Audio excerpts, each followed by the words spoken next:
Hi hello నమస్తే welcome to Srinivas Mic academy channel. ఈ రోజు ఈ వీడియోలో మనం రైల్వే ఎగ్జామ్ సంబంధించినటువంటి ప్రిపరేషన్లో భాగంగా 2014 నుంచి ఈ రోజు వరకు జరిగినటువంటి రైల్వే అన్ని ఎగ్జామ్స్ లో అడిగినటువంటి ఎన్విరాన్మెంట్ యొక్క ప్రీవియస్ ఇయర్ క్వశ్చన్స్ యొక్క పార్ట్ 5 డిస్కస్ చేద్దాం. Let's get into video.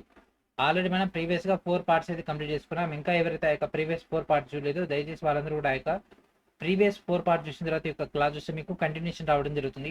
ఈ రోజు మనం బయోడైవర్సిటీ యొక్క ఫైనల్ పార్ట్ ని కంప్లీట్ చేద్దాం కాబట్టి వీడియోని ఎక్కడ కూడా స్కిప్ చేయకండి. అండ్ ప్రీవియస్ వీడియో చూస్తే ఈ వీడియో చాలా ఈజీ. ప్రీవియస్ వీడియో చూడకుండా ఈ వీడియో చూస్తే మీకు ఏమీ అర్థం కాదు. దయచేసి పార్ట్ 4 చూసిన తర్వాత మాత్రమే పార్ట్ 5 చూడాలని మా యొక్క మనవి. అండ్ దాంతోపాటు వీడియోలోకి వెళ్ళిపోయే ముందు మీరందరూ ఏం చేయాలి, వెంటనే వీడియోని లైక్ చేసి ఛానల్ ఇంకా సబ్స్క్రైబ్ చేయకుండా వెంటనే సబ్స్క్రైబ్ చేయండి. So this is our new channel Srinivas Mic academy channel. Okay, and late చేయకుండా క్వశ్చన్స్ లోకి వెళ్ళిపోదాం. And here is our first question in this video. Where was the 2024 United Nations biodiversity convention COP16 initially held? So 2024 ఐక్యరాజ్య సమితి జీవ వైవిధ్య సదస్సు COP16 అనేది మొదట ఎక్కడ జరిగింది? యాక్చువల్ గా COP16 అనేది మనకు మేజర్ గా 2 ప్లేసెస్ లో జరగడం జరిగింది. ఈ యొక్క ఫస్ట్ ప్లేస్ సరికి కాలి కొలంబియాలో ఎప్పుడు జరిగింది అంటే అక్టోబర్ 21 నుంచి నవంబర్ 1వ తేదీ వరకు జరిగింది. తర్వాత ఫిబ్రవరి 2025లో మాత్రం ఇటలీలోని రోమ్ లో జరిగింది. ప్రధానంగా దీంట్లో జరిగింది, కానీ మెయిన్ అంటే ప్రధానంగా దీంట్లో జరిగింది, కానీ స్టార్టింగ్ అయింది మాత్రం మనకు కాలి కొలంబియాలో జరిగింది. కాబట్టి ఆన్సర్ అనేది option A is our answer. And దాంతో పాటు కాప్ సంబంధించినటువంటి 2026 యొక్క స్లోగన్ గా తీసుకుంటే taking action for nature. The Indian wild ass is found in dash? భారతీయ అడవి గాడిద. భారతీయ అడవి గాడిద అనేది ఎక్కడ కనిపిస్తుంది? So this is the structure of those Indian wild ass. So ఇది ఎక్కడ ఉంటుంది? గుజరాత్, కేరళనా, ఒడిశానా, రాజస్థానా? సో ఎక్కడ ఉంటుంది చెప్పండి. It is related to Gujarat state కి సంబంధించినటువంటిది ఇది. ఇది గుజరాత్ లోని లిటిల్ రాన్ ఆఫ్ కచ్ అనేటటువంటి ప్రదేశంలో లభించడం జరుగుతుంది. సుమారు 5,000 చదరపు కిలోమీటర్ల విస్తీర్ణం కలిగినటువంటి ఒక లిటిల్ రాన్ ఆఫ్ కచ్ అనేటటువంటి ప్రాంతంలో ఇదైతే కనిపించడం జరుగుతుంది. ఈ యొక్క భారతీయ అడవి గాడిదల యొక్క అభయారణ్యంగా కూడా పేరుగాంచడం జరిగింది యొక్క లిటిల్ రాన్ ఆఫ్ కచ్ అనేది. Okay, where are salt water crocodiles found? ఉప్పు నీటి మొసళ్ళు ఎక్కడ లభిస్తాయి? సో ఉప్పు నీటి మొసళ్ళు అంటే మనకి ఒక సముద్రం సంబంధించినటువంటి మొసళ్ళు. ఇవి మనకు మేజర్ ఎక్కడ లభిస్తాయి అంటే అండమాన్ నికోబార్ దీవుల్లో మనకి అయితే లభించడం జరుగుతుంది. ఇవి మనకు భారతదేశంలో తూర్పు రాష్ట్రాలైనటువంటి ఒడిశా కానీ, పశ్చిమ బెంగాల్ కానీ, ఆంధ్రప్రదేశ్ కానీ, తమిళనాడులో కూడా ఇవైతే కనిపించడం జరుగుతుంది. వీటిలో అతిపెద్ద నమూనా అనేది ఒడిశాలో కనిపెట్టడం జరిగింది. అండమాన్ నికోబార్ దీవుల్లో కూడా ఉప్పు నీటి మొసళ్ళని మనకు మేజర్ కనిపిస్తుంటాయి. ఒడిశాలోని బిత్తరకనిక వన్యప్రాణి సంరక్షణ కేంద్రం కూడా ఉప్పు నీటి మొసళ్లకు ప్రసిద్ధి చెందింది. ఓకే, దక్షిణ భారతదేశంలోని కొండ ప్రాంతాల్లో ఏ రకమైనటువంటి నేలలు ఉండడం వల్ల ఆ ప్రాంతంలో ఉన్నటువంటి నేలలు అనేవి తేయాకుకి, కాఫీ సాగుకి అనుకూలంగా మారడం జరుగుతుంది. సో అక్కడ ఉండేటటువంటి నేలలు ప్రధానంగా లాటరైట్ నేలలు అండి. లాటరైట్ దాంట్లో మనకి ఒక కాఫీ, తేయాకు లాంటి వాణిజ్య పంటలనే మనం ఎక్కువగా పండించడం జరుగుతుంది. దీంట్లో ఐరన్ ఆక్సైడ్ అనేది ఎక్కువగా ఉంటుంది కాబట్టి ఇది మంచి ఆక్సిడేషన్ అండ్ దాంతో పాటు రాళ్ల మధ్య క్షీణతకు గురి కావడం వల్ల ఈ నేలలు అనేవి ఏర్పడడం జరుగుతుంది. ఓకేనా, కొండ ప్రాంతాల్లో ఉండేటటువంటి యొక్క లాటరైట్ నేలలు. పులుల సంరక్షణకై అవగాహన కల్పించడానికి ప్రపంచ పులుల దినోత్సవం ఎప్పుడు జరుపుకుంటారు? Global tiger day. Global tiger day అనేది ఎప్పుడు జరుపుకుంటారు అంటే జూలై 29వ తేదీన జరుపుకోవడం జరుగుతుంది. సో జూలై 29వ తేదీ మనకి ఇంకా రాబోతుంది కాబట్టి అప్పుడు మనకు కొత్త థీమ్ అయితే రావడం జరుగుతుంది. సో జూలై 29ని ప్రపంచ పులుల దినోత్సవంగా పరిగణించడం జరుగుతుంది. సో ఇది ఎప్పటి నుంచి స్టార్ట్ చేసిరంటే మనకి ఒక 2010 జూలై 29న రష్యాలోని సెయింట్ పీటర్బర్గ్ లో జరిగినటువంటి పులుల సదస్సులో అనేక దేశాలు కలిసి ఒక ఒప్పందం పైన సంతకం చేయడం జరిగింది.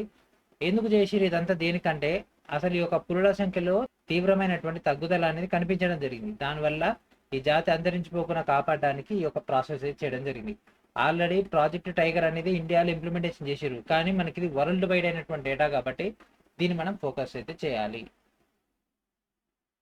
And next, the red panda eats dash leaves? ఎర్ర పాండా ఏ చెట్టు ఆకులను తింటుంది? సో ఎర్ర పాండా, ఇది ఎర్ర పాండా ఏ చెట్టు ఆకులను తింటుందండి? చూస్తున్నారు కదా, ఇదేంటిది? వెదురు. దీన్ని తింటది, బ్యాంబూని తినడం జరుగుతుంది. ఓకేనా, ఎర్ర పాండా మేజర్ గా శాకాహారి. ఇది వెదురు ఆధారమైనటువంటి ఆహారపు అలవాట్లకు ఎక్కువగా ఉండడం జరుగుతుంది. వెదురు ఆకులు ఏదైతే ఉంటాయో లేదా వెదురు లేదా చిగుళ్ళు ఏదైతే ఉంటాయో వాటిలో ఇది దాని యొక్క ఆహారంలో 95% దీన్ని ఉపయోగించుకోవడం జరుగుతుంది. వసంత కాలంలో ఈ యొక్క ఎర్ర పాండాలు వెదురు కాండాలను తినడం జరుగుతుంది. వేసవి కాలంలో పండ్లను తింటాయి. అండ్ దాంతోపాటు ఇవి మేజర్ ఏ ప్రాంతంలో ఉంటాయంటే ఎర్ర పాండాలు తూర్పు హిమాలయ ప్రాంతంలో ఉన్నటువంటి చైనా, నేపాల్, భూటాన్ లాంటి దేశాల్లో ఉండడం జరుగుతుంది. అండ్ ఈ యొక్క ఎర్ర పాండాలని ఎండేంజర్డ్ స్పీసెస్ గా కూడా IUCN అయితే పరిగణించడం జరిగింది తన యొక్క జాబితాలో. The Sundarbans delta is formed by which of the following reverse. Sundarbans delta అనేది మనకు ఏ నదుల ద్వారా ఏర్పడుతుంది? ఇది ఆల్రెడీ ప్రీవియస్ వీడియోలో డిస్కస్ చేసుకున్నాం. అవేంటి అని గంగా మరియు బ్రహ్మపుత్ర నది. సో ఇక్కడ నుంచి మనకి బ్రహ్మపుత్ర నది అని వీటిలో వస్తుంది. ఓకేనా? సో ఈ స్ట్రక్చర్ అంతా.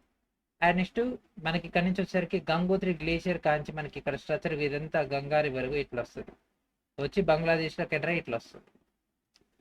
సో ఇక్కడ నుంచి గంగా, ఇక్కడ నుంచి ఈ యొక్క బ్రహ్మపుత్ర ఇట్లా ఇట్లా తిరిగి ఇదంతా ఇట్లా. సో ఇది గంగా మరియు బ్రహ్మపుత్ర నదుల మధ్య సుందర్బన్స్ డెల్టా ఏర్పడుతుంది ఈ area. Dash is a bioreserve in India that is also a UNESCO world heritage site. ఈ కింద వాటిలో మనకు భారతదేశంలో బయో రిజర్వ్ గా ఉంటూనే అదే సమయంలో యునెస్కో వరల్డ్ హెరిటేజ్ సైట్ గా కూడా గుర్తింపు పొందింది. Nokrek, Gulf of Mannar, Pachmarhi, Sundarbans. So మనకు యునెస్కో దాంట్లో ఉండాలి, బయో రిజర్వ్ దాంట్లో ఉండాలి అంటే దట్ ఈస్ సుందర్బన్స్. ఓకేనా? సుందర్బన్స్ అనేది ఉండడం జరుగుతుంది. ఎక్కడ ఉంటుందంటే పశ్చిమ బెంగాల్లో ఉన్నటువంటి సుందర్బన్స్ బయో రిజర్వ్ అనేది యునెస్కో ప్రపంచ వారసత్వ ప్రదేశంగా కూడా గుర్తింపు పొందినటువంటి ఏకైక బయోస్పియర్ రిజర్వ్ అన్నమాట.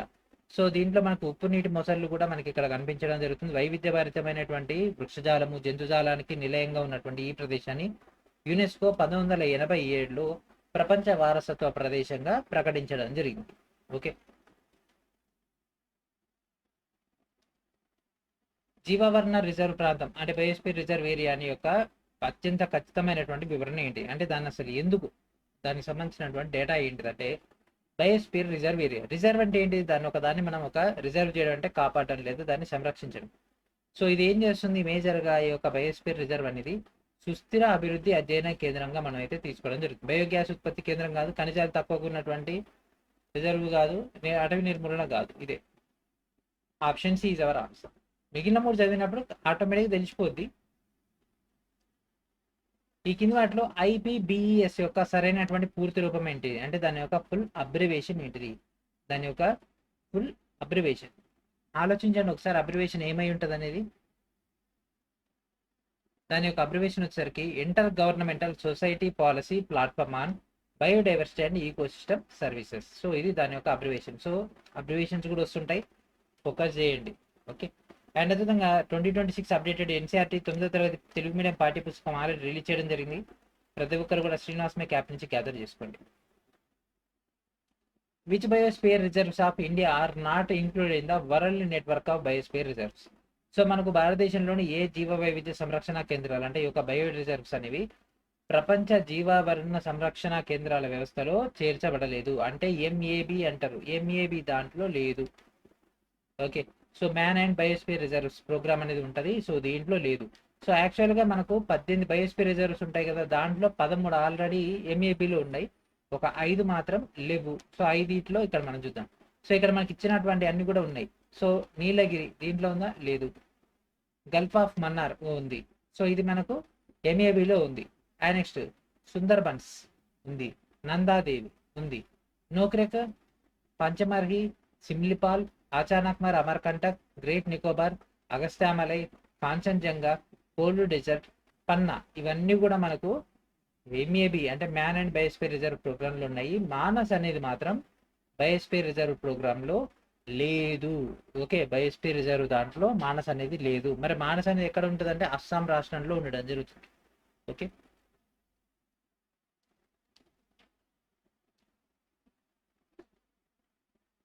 నెక్స్ట్ 2018లో యునెస్కో ప్రపంచ బయోస్పియర్ రిజర్వుల నెట్వర్క్లో చేర్చబడినటువంటి భారతదేశం నుంచి 11వ బయోస్పియర్ రిజర్వ్ ఏంటిది? సో ఆల్రెడీ ఇక్కడ మనకు 11 అని కనిపిస్తుంది. 11 ఇక్కడ ఏముంటుంది?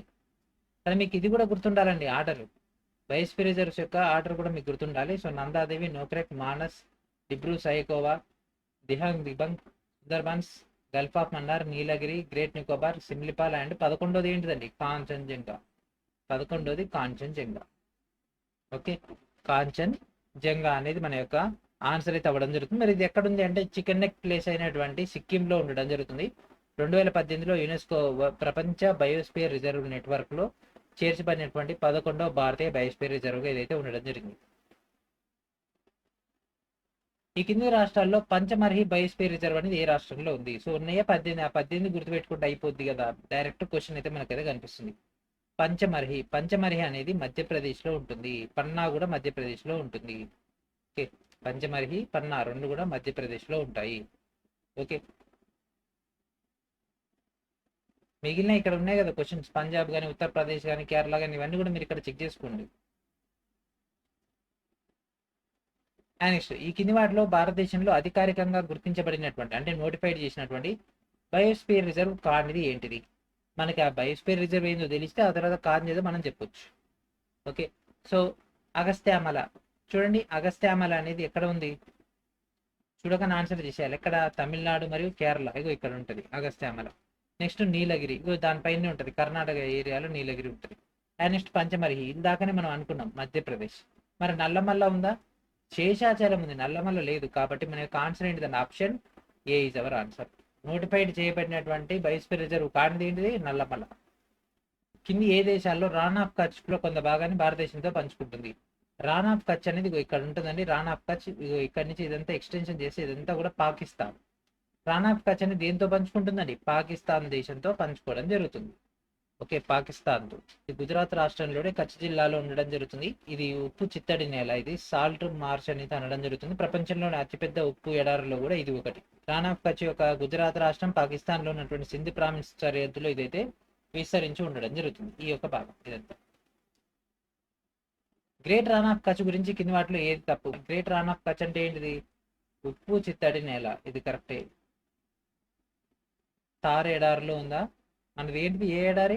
అక్కడ కచ్ ప్రజలు నివసిస్తుంటారా? మంచినీటి సరస్సా? ఫ్లెమింగో పక్షులు అక్కడ వలస వస్తాయా? చెప్పండి, ఆలోచించండి, ఆన్సర్ చేయండి. సో ఫ్లెమింగో పక్షులు భారీ సంఖ్యలో వస్తాయి, ఇది కరెక్టే. కచ్ ప్రజలు నివసిస్తారు అక్కడ, వాళ్ళకు కచ్ అనేటటువంటి భాష కూడా వాళ్ళకైతే ఉండడం జరుగుతుంది. ఎస్, ఇది కూడా కరెక్టే. ఇది మంచినీటి సరస్సు కాదు, ఇది ఒక చిత్తడి నేల. ఇదంతా మొత్తం ఇదంతా ఉప్పు. ఒకప్పుడు ఇదంతా సముద్రం కింద ఉండడం వల్ల ఆ ఉప్పు అంతా ఇక్కడ పడుతుంది, తర్వాత సముద్రం ఇంకిపోతుంది, ఉప్పు మాత్రం అట్నే ఉంటుంది.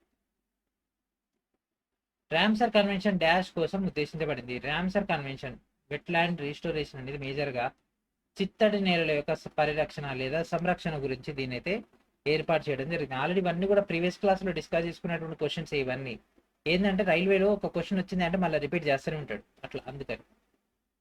ఈ కింద ఇవ్వబడినటువంటి ఎంపికల్లో చిత్తడి నేలల పరిరక్షణ మరియు సుస్థిర వినియోగం కోసం ఉద్దేశించబడినటువంటి అంతర్జాతీయ ఒప్పందం ఏమిటి? వాటి కోసం ఏర్పాటు చేసినటువంటి అంతర్జాతీయ ఒప్పందమే ఇప్పుడే మనం అనుకున్నాం కదా, దట్ ఈస్ రామ్సర్ కన్వెన్షన్ లేదా రామ్సర్ కాన్ఫరెన్స్. 2016లో చిత్తడి నేలల దినోత్సవం యొక్క నేపథ్యం ఏమిటి? సో 2016ది. సో ఇది 2016లో ఎగ్జామ్ అయింది కాబట్టి అప్పటి క్వశ్చన్ అయితే రావడం జరిగింది. 2026లో ఇప్పుడు ఎగ్జామ్ అవుతుంది కాబట్టి 2026 డేటా కూడా అడుగుతాడు. అప్పుడు సస్టైనబుల్ లైవ్లీహుడ్ అనేది ఆన్సర్ అయితే, ఇప్పుడు 2026 యొక్క డేటా వచ్చేసరికి wetlands and traditional knowledge celebrating cultural heritage. ఈ క్వశ్చన్స్ అనేవి నెక్స్ట్ 27, 28 అట్లా కూడా వస్తూనే ఉంటాయి నెక్స్ట్ ఇయర్స్లో. కాబట్టి మీరు ఈ క్వశ్చన్ చూసేటప్పుడు మీరు యొక్క అఫీషియల్ థీమ్ ఆఫ్ 2027, 2028 కూడా అప్డేట్ చేసుకుంటే సరిపోతుంది. ప్రపంచ చిత్తడి నేలల దినోత్సవాన్ని ప్రతి సంవత్సరం ఫిబ్రవరి డాష్ని జరుపుకుంటారు. ఏ తేదీన జరుపుకుంటారు? చిత్తడి నేలల యొక్క డేటా అనేది ఫిబ్రవరి 2వ తేదీన జరుపుకోవడం జరుగుతుంది. ఓకేనా? సో ఈ యొక్క ప్రజలకు ఈ యొక్క భూమికి సంబంధించినటువంటి చిత్తడి నేలలు పోషించేటటువంటి కీలక పాత్ర గురించి ప్రపంచవ్యాప్తంగా అవగాహన కల్పించడానికి దీన్ని అయితే జరుపుకోవడం జరుగుతుంది. ఓకే, కింది వాటిలో ఏ రెండు ప్రాంతాలు భారతదేశంలోని జీవ వైవిధ్య హాట్స్పాట్స్? సో ఇది ఆల్రెడీ స్టార్టింగ్ క్వశ్చన్ మనం డిస్కస్ చేసుకున్నాము ఇదే సిరీస్లో. సో యాక్చువల్గా బయోస్పియర్ హాట్స్పాట్స్ అనేవి ఇక్కడ మనకు కనిపిస్తుంది కదా, పశ్చిమ కనుమల్లో, హిమాలయాలలో, అంటే ఇక్కడ తూర్పు హిమాలయాలు అండ్ ఇక్కడ ఉన్నటువంటి హిమాలయాలు, ఇక్కడ పశ్చిమ కనుమలు మరియు తూర్పు హిమాలయాలలో మనకి ఒక బయోస్పియర్ అయినటువంటి హాట్స్పాట్స్ అనేవి ఎక్కువగా కనిపించడం జరుగుతుంది. Okay, so this is our answer. And our next question, Andaman teal is an example of which category of animal species? So Andaman teal అనేది ఏ వర్గానికి చెందినటువంటి జంతు జాతికి ఉదాహరణ? సో ఇది మనకు అండమాన్ టీల్. ఓకేనా? సో ఇది స్థానిక జాతీయ, సాధారణ జాతీయ, అంతరించిపోతున్నటువంటి జాతుల, లేకపోతే అరుదైనటువంటి జాతుల? ఇది స్థానికమైనటువంటి జాతి అండి. ఇది ఆ పర్టికులర్ ప్లేస్లో మాత్రమే మనకి ఇదైతే కనిపించడం జరుగుతుంది. కాబట్టి దీన్ని మనం ఏమని తీసుకుంటామంటే స్థానిక జాతిగా తీసుకోవడం జరుగుతుంది. ఇది మేజర్గా అండమాన్ దీవులు మరియు గ్రేట్ నికోబార్ ఏదైతే ఉంటుందో గ్రేట్ కోకో దీవికి చెందినటువంటి స్థానిక జాతికి ఇది ఒక ఉదాహరణ. ఇది అంతర్గత జలాశయాల్లో కాకుండా మడ అడవుల్లో మరియు ఉప్పునీటి సరస్సుల్లో కూడా ఇదైతే కనిపించడం జరుగుతుంది. దీన్ని సుందార్ టీల్ యొక్క ఉపజాతిగా కూడా దీన్ని అయితే పరిగణించడం జరుగుతుంది. ఇన్స్టిట్యూట్ ఆఫ్ ఫారెస్ట్ బయోడైవర్సిటీ ఎక్కడ ఉంది? So institute of forest biodiversity ఎక్కడ ఉందండి? ఇది మనకు హైదరాబాద్లో ఉంది. United states environment protection agency EPA ఎప్పుడు స్థాపించబడింది? So United states environment protection agency EPA it is on December 1970. So 1970 డిసెంబర్లో దీన్ని అయితే ఏర్పాటు అయితే చేయడం జరిగింది. ఇది పర్యావరణ పరిరక్షణ సంబంధితమైనటువంటి బాధ్యతలు నిర్వహించేటటువంటి యునైటెడ్ స్టేట్స్ సమాఖ్య ప్రభుత్వానికి చెందినటువంటి ఒక స్వతంత్ర కార్యనిర్వాహక సంస్థ ఈ యొక్క ఈపీఏ. అయితే ఈ యొక్క ఈపీఏ స్థాపనకు అధ్యక్షుడైనటువంటి రిచర్డ్ నిక్సన్ 1970 జూలై 9వ తేదీన ప్రతిపాదించడం. ఆయన ప్రతిపాదనను వీళ్ళందరూ కూడా యాక్సెప్ట్ చేసిన తర్వాత ఒక కార్యనిర్వాహక ఉత్తర్వు అంటే ఒక జీవో పైన సంతకం చేసిన తర్వాత 1970 డిసెంబర్ 2వ తేదీన మనకి ఇది కార్యరూపం అయితే దాల్చడం జరిగింది. డిబ్రూ సైకోవా బయో రిజర్వ్ అనేది ఎక్కడ ఉంది? డిబ్రూ సైకోవా ఎక్కడ ఉందండి? అస్సాం. మన మైండ్ లో ఉండాలండి, ఇది మైండ్ లో ఉండాలి. మనకు ఊకనే మార్క్స్ రావు, మార్క్స్ వస్తే జాబ్ వస్తుంది. మార్క్స్ రావాలంటే ఇవన్నీ కూడా మన మైండ్ లో ఉండాలి. ఏముందండి తిప్పి కొడితే 20 కూడా లేవు, ఈజీ గుర్తుపెట్టుకోవచ్చు. మనం ఏంటి అంటే ప్రెజర్ గురవుతుంది, దానివల్లనే మనం అసలు ఏం చేస్తున్నాం ఏంటి అని మర్చిపోతాం. ఇట్లాంటి ఈజీ స్కోర్ తెచ్చుకోవచ్చు. నెక్స్ట్ వస్తుంది నేషనల్ పార్కులు, వేస్ట్ మెటీరియల్స్ అండ్ దాంతోపాటు పొల్యూషన్, అవన్నీ కూడా ఈజీ చేయొచ్చు. కాకపోతే ఇది ఒకటి, నేషనల్ పార్క్స్ ఒకటి, వైల్డ్ లైఫ్ శాంచురీస్ ఒకటి బాగా గుర్తుపెట్టుకోవాలి. ప్రపంచంలోనే అతిపెద్ద పగడపు దిబ్బల వ్యవస్థ అయినటువంటి గ్రేట్ బ్యారియర్ రీఫ్ ఏ సముద్రంలో ఉంది? సో ఇది గ్రేట్ బ్యారియర్ రీఫ్. ఇది ఎక్కడ ఉంటుందంటే ఆస్ట్రేలియాలో ఉండడం జరుగుతుంది. ఈ యొక్క గ్రేట్ బ్యారియర్ రీఫ్. ఈ గ్రేట్ బ్యారియర్ రీఫ్ అనేది ఆస్ట్రేలియాలో ఉన్నటువంటి క్వీన్లాండ్ తీరానికి దూరంగా ఉన్నటువంటి ఒక కోరల్ సీలో ఉండడం జరుగుతుంది. అండ్ నెక్స్ట్ క్వశ్చన్, ప్రపంచంలోనే అతిపెద్ద పగడపు దిబ్బ ఎక్కడ ఉంది? ఎక్కడ ఉంటుందండి? ఆస్ట్రేలియాలో ఉంది.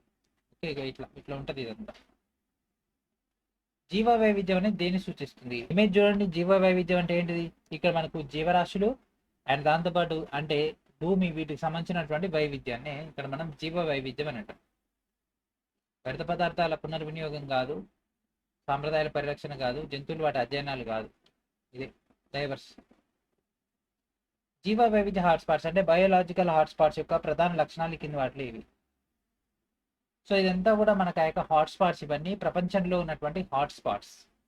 సో ఈ యొక్క హాట్స్పాట్స్ పాయింట్ ఆఫ్ లో కనుక మనం డేటా ఫోకస్ చేసినట్లయితే ఇవి మనకు బయోలాజికల్ హాట్స్పాట్స్ దానిలో ప్రస్తుతం అంతరించిపోయేటటువంటి స్థితిలో ఉన్నటువంటి వాటి మనం ఎక్కడైతే టేకప్ తీసుకోవడం జరుగుతుంది. ఇది వైవిధ్యం కాదు, స్థానికంగా కాదు, ఇది కూడా కాదులే, లేదు ఇదే మనకు అదైతే మ్యాచ్ అవ్వడం జరుగుతుంది. ఎందుకంటే జీవ వైవిధ్యమైనటువంటి హాట్స్పాట్ అనేది ఒక భౌగోళికమైనటువంటి ప్రాంతము. ఇది మనకు జీవ వైవిధ్యానికి ముఖ్యమైనటువంటి నిలయంగా ఉంటూనే అంతరించిపోయే ముప్పును ఎదుర్కొంటున్నటువంటి వాటన్నిటిని కూడా అదైతే రక్షించే ప్రయత్నం చేస్తుంది. జీవ వైవిధ్య హాట్స్పాట్ అనే పదాన్ని మనకు మేజర్గా జీవ సంపదతో సమృద్ధిగా ఉంటూనే తమ యొక్క అసలైనటువంటి ఆవాసాల్లో కనీసం 70% కోల్పోయినటువంటి ప్రదేశాలను ప్రత్యేకంగా ఇక్కడ మనకు చూపించడం జరుగుతుంది. అట్లా మానవ ప్రేరేపిత వాతావరణ మార్పుల కారణంగా ఈ కింది క్షీరదాల్లో ఏది అంతరించిపోయింది? సో ఇక్కడ మనకు కనిపిస్తుంది కదా, ఇది ఎలక లెక్క ఉన్నది కదా, ఎలక కాదు ఇది. సో అంతరించిపోయింది బార్మిలే మైలోమైస్. కరెంట్ అఫైర్స్ పైన ఎక్కువ క్వశ్చన్స్ అయితే ఫ్రేమ్ చేస్తాడు. మనం లేటెస్ట్ కరెంట్ అఫైర్స్ చదువుకుంటే సరిపోతుంది. ఈ కింది వాటిలో ఏ వాక్యం తప్పు? మడ అడవులు జీవ వైవిధ్యాన్ని కాపాడుతాయి. ఎస్, ఇది కరెక్టే. మడ అడవులు మామిడి పండ్లను ఇస్తాయి. అవ్వవు, అస్సలే ఇవ్వవు. మామిడి పండ్లు కాయవు, కాబట్టి ఇది మన యొక్క ఆన్సర్. వరదలు నివారిస్తే కరెక్టే. పట్టణీకరణ కారణంగా మడ అడవులు నాశనం అవుతున్నాయి, ఇది కూడా కరెక్టే. సో ఆప్షన్ ఏంటి దాని? ఆప్షన్ బి ఎవరా.